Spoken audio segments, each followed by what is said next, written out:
Ilya Yanovsky, Major Reserves Roman Bronstein, Major Gal Becher, Major Reserves Eviatar Cohen, Sergeant Major Reserves Itai Perry, Sergeant Major Reserves Gideon Ilani, and Lieutenant Natanel Menachem Eitan. Our thoughts and prayers are with their families, and may their memories be a blessing. The number of hostages still being held by Hamas in Gaza remains 137. That's in addition to the 4 hostages predating the October 7th massacre. The breakdown is as follows: 117 males and 20 females, 126 Israeli citizens and 11 foreign nationals, 10 people over the age of 75, and 2 children, the Bibas children. 20 hostages from October 7th have since been murdered by Hamas in captivity, and Hamas continues to hold onto their bodies as hostage. We demand the Red Cross have access to those extremely vulnerable hostages. It's been 66 days, and we demand that every government pressure Hamas and its enablers to facilitate that access so the Red Cross can finally do its job. An operational update. As Hamas's grip on power collapses in the Gaza Strip, its men's morale is crumbling too. In recent days, dozens of Hamas terrorists have surrendered to Israeli forces.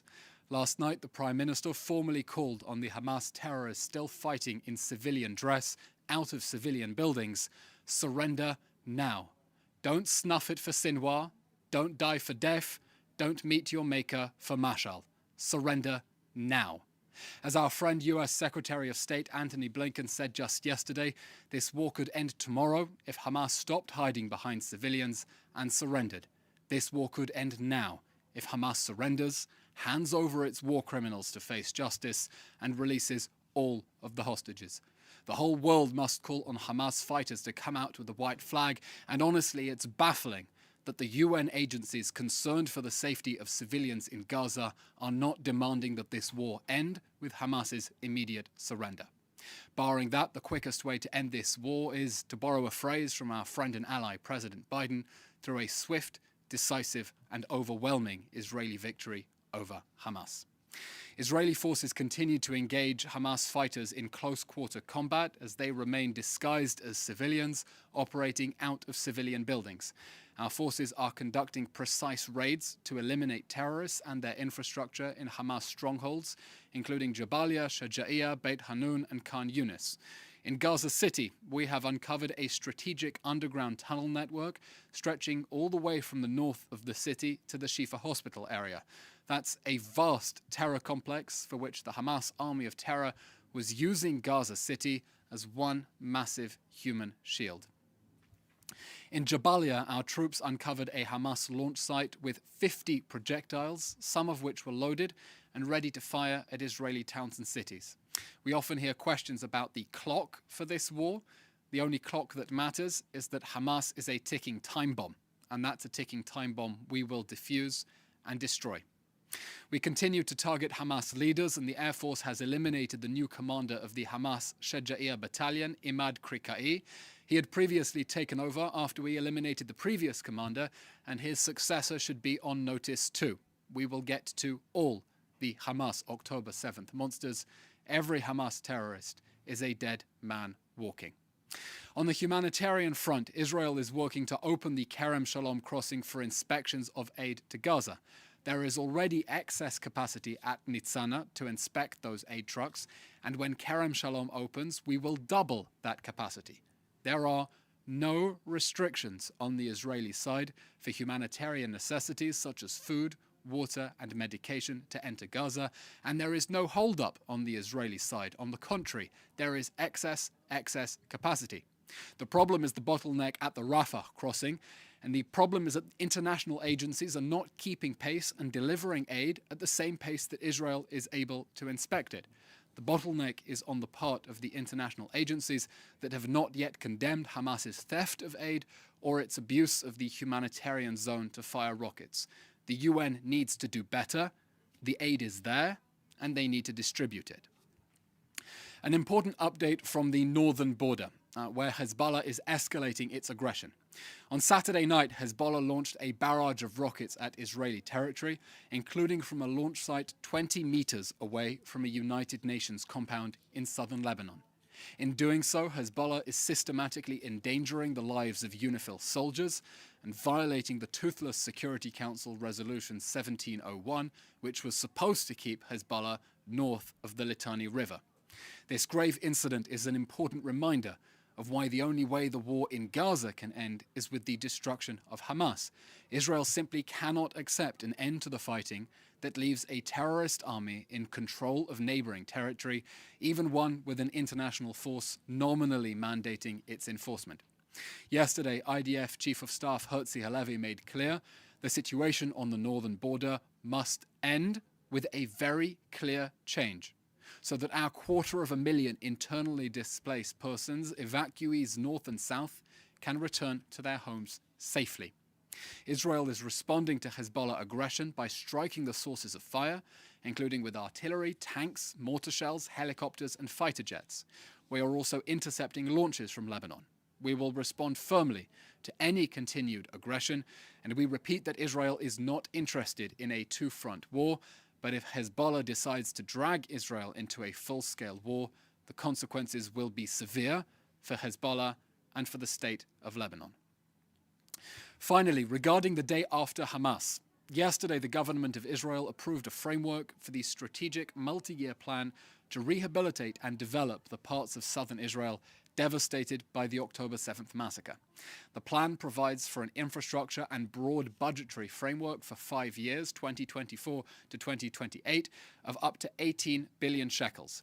But for the communities destroyed on October 7th to rise back out of the ashes, the Hamas terror regime can no longer be their neighbor. This war will end when it is safe for the children of Be'eri and Nir Oz to sleep in their beds again.